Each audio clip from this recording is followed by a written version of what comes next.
শুভ সকাল বন্ধুরা, আরও একটা নতুন ভিডিওতে স্বাগত। তো আজ সকালবেলা কিন্তু একদম রেডি হয়ে ফ্রেশ হয়ে দোকানে চলে আসি। এই যে দোকানটা দেখতে পাচ্ছ, গোছগাছ করে নিই। তারপর আজ যেহেতু বাড়িতে কিছু রান্না হবে না, সব পান্তা ভাত, তাই একটু দোকান থেকে একটু পরোটা আর আলুর তরকারি খেয়ে নিই।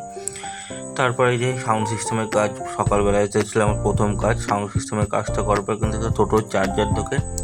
চার্জারটার কিন্তু ভিতরে কিন্তু চার্জিংয়ের প্রবলেম ছিল। চার্জিংয়ের প্রবলেম দেখতে দেখতে কিন্তু একটা যে বাসের থেকে একটা ফোন করে, লাক্সারি বাসে সাউন্ড সিস্টেমের হঠাৎ প্রবলেম হয়েছে। তো আমি তারপর হুটোপাটা করে বাসের প্রবলেমটা সলভ করে আবার যথারীতি আবার দোকানে ফিরে চলে আসি। এই যে চার্জারটাও কিন্তু তারপর কিন্তু পুরো রেডি করে দিই। এই যে দেখতেই পাচ্ছ পুরো ওকে হয়ে গেছে। তো এইসব করতে করতে কিন্তু 2:45 বেজে যায়। তারপরে আমি বাড়ি চলে আসি ফ্রেশ ট্রেশ হয়ে। আজকে এই যে বাড়িতে লাঞ্চে ছিল হচ্ছে পান্তা ভাত, একটু লঙ্কা তেল আর একটু চানাচুর দিয়ে খেয়ে নিই। তারপর রেস্ট হয়ে আবার কিন্তু আমি দোকানে চলে আসি, এই যে দেখতেই পাচ্ছ।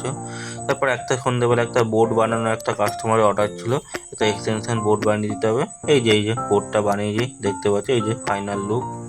তারপর একটা ইন্ডাকশানের কাজ আছে, ইন্ডাকশানের সার্কিট প্রবলেম ছিল, এটা সলভ করার পর তারপর একটা ইলেকট্রিক কেটলি একটা রিপেয়ারে আছে। এই যে এটা দেখতে পাচ্ছ, ইলেকট্রিক কেটলিটা কিন্তু রিপেয়ার করে ফেলি। এই যে জল ফুটছে দেখতেই পাচ্ছ, পুরো ওকে হয়ে গেছে। তারপর বাড়ি চলে আসে। আর যে স্ন্যাক্স বলতে হচ্ছে মুড়ি হালকা চানাচুর দিয়ে লঙ্কা দিয়ে, আর রাতের ডিনার ছিল কিন্তু আলু সিদ্ধ ভাত, ঘি।